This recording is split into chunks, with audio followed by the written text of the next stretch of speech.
Donc, l'Évangile de Jean nous présente justement le cas de Thomas qui, contrairement aux autres disciples, était absent lorsque Jésus s'est manifesté le jour de la résurrection. Mais une semaine après, Jésus est revenu et là, Thomas est là. Et on va lire ce passage ici dans Jean, chapitre 20, le verset 24. Thomas, appelé Didyme, l'un des 12, n'était pas avec eux lorsque Jésus vint. Les autres disciples lui dirent donc, « Nous avons vu le Seigneur », mais il leur dit, « Si je ne vois dans ses mains la marque des clous, et si je ne mets mon doigt dans la marque des clous, et si je ne mets ma main dans son côté, je ne croirai point. » Donc, on va se limiter ici, dans ce passage. Thomas est quelqu'un qui veut avoir des preuves, finalement. C'est un peu un sceptique. Il a le témoignage. Les gens autour de lui disent qu'ils ont vu Jésus vivant. Mais lui, il dit non, si moi, j'y touche pas, j'y crois pas. Ce qui est vraiment fascinant avec la parole de Dieu, la Bible, c'est que, contrairement à un livre qu'on aurait voulu écrire pour mettre des héros, la Bible donne toujours la réalité des choses. Elle décrit d'abord que l'attitude d'incrédulité, même quand c'est des amis, même quand c'est le Seigneur qui a parlé, laisse un doute. On est tous un peu dans le doute. Et en passant de douter, c'est pas toujours malsain. Quelqu'un qui croit trop facilement, il est naïf et c'est dangereux. La Bible elle-même condamne cette attitude de trop croire facilement les choses. On s'en porte mal après, elle dit. Donc Thomas ici, il veut des preuves, mais c'est quand même intéressant parce qu'il va définir quel genre de preuves il veut. Il demande de voir, il dit, moi je vais croire si je vois celui, puis je vais mettre mes mains dans ses trous, dans ses mains, dans son côté. Parce que c'est un Juif. Et ils ont les Écritures. Jésus leur a toujours appris à vérifier les choses par les Écritures, l'Ancien Testament pour nous. Et dans les Écritures, il nous est dit, ils vont reconnaître celui qu'ils ont percé. Thomas ne veut pas voir juste un Jésus pareil comme tu sais, dans le sens l'autre qui était avant. Non, je veux toucher à celui qu'on a cloué sur le bois, qu'on a crucifié. Il nous a dit qu'il ressusciterait, c'est lui que je veux voir. Je veux pas être sous une illusion. Fait que c'est pas mauvais jusqu'à un certain point. Puis il faut pas oublier que leur ministère à ces 12-là, c'est d'être des témoins oculaires. Il fallait qu'ils soient... Oui. À un moment donné. Ils sont des témoins de la résurrection. Là. Puis c'est pas juste une idée de Jésus qui est arrivée ou bien les enseignements de Jésus se poursuivent après sa mort. Non. Jésus, il dit, je vais revenir. Fait que les gars, longtemps, ils comprenaient pas trop. Oui, pour être un apôtre, il fallait avoir vu de ses yeux le Christ vivant. C'était une condition sine qua non. Quand on veut choisir un remplaçant à Judas, justement, c'est une des conditions qu'on exige. Parce que c'est très important. Il fallait qu'il l'ait vu pour être des témoins fiables. On ne peut pas être des témoins par la foi.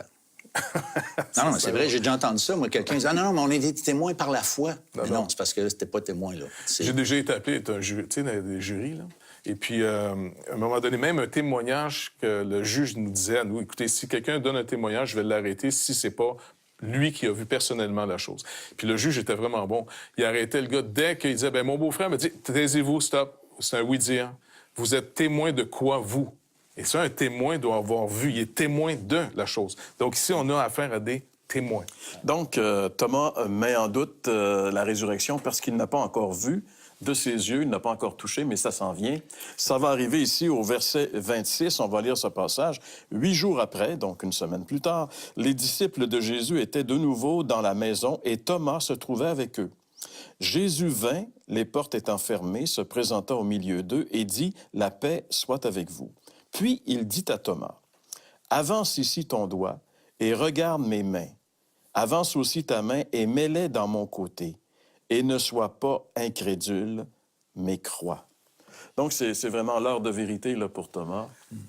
Mais à la défense de Thomas, j'aimerais dire que vaut mieux des doutes à haute voix que de l'incrédulité silencieuse. Et Thomas avait quand même mentionné la vérité. Tu sais, la Bible, elle parle des choses telles qu'elles sont, mais Thomas avait quand même une démarche authentique, sincère. Tu sais, lui, là, il n'a pas voulu ou il a refusé de dire, regarde, moi, je crois pas, mais je vais faire semblant de croire. Tu sais, écoute, il est tout seul dans sa gang qui était pas là. Alors, il est isolé, le gars, mais il est authentique, il est vrai. Puis je pense que ça, c'est une attitude qui devrait être développée lorsqu'on approche Dieu, qu'on s'approche de la parole de Dieu. Tu sais, c'est correct si je comprends pas. C'est correct si j'ai de la misère à croire certaines choses. Ouais. Mais soyons authentiques, soyons honnêtes face à ça. Et si on est honnête, peut-être que, justement, comme Thomas, on va vivre, on va être confronté à nos doutes. Tu sais, Thomas avait dit, si je ne mets mes doigts dans les trous, et le Seigneur lui dit, mets ton doigt. Mais Mets dans le côté. Il me semble que c'est... Ah non, allez, mets la main dedans. Bon.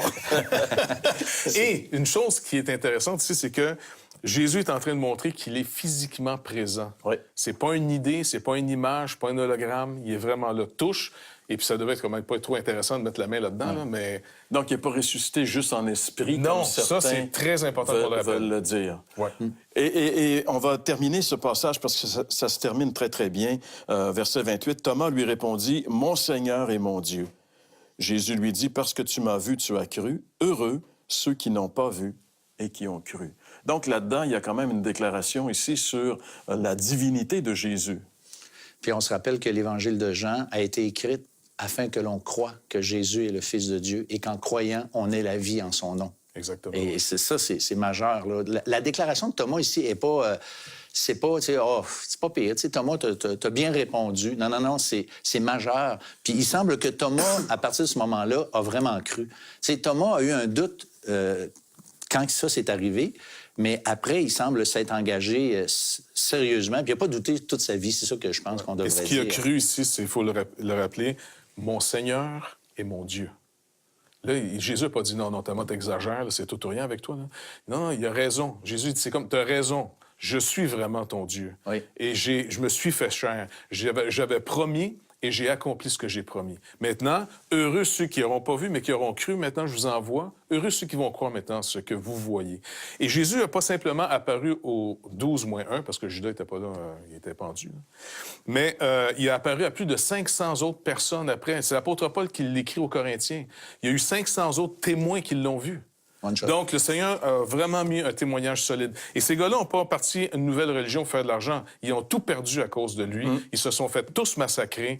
Donc, ils ont tenu sur une vérité essentielle. Jésus-Christ, vraiment notre Dieu, s'est fait chair. Si Jésus n'était pas ressuscité, c'est sûr que ces gars-là n'auraient pas mis leur vie en danger pour une histoire inventée. C'est officiel. Bien, c'est sûr. C'est encourageant pour nous parce qu'il dit aussi que heureux ceux qui ont cru sans voir. Nous, on ne pourra pas voir peut-être avec nos yeux durant cette vie, mais on peut croire le témoignage de ceux qui l'ont vu. Et il y a entre autres ici quelqu'un qu'on va écouter le témoignage, André Rochette. Lui aussi a cru le témoignage des apôtres et ça a changé sa vie, comme il va nous le dire à l'instant.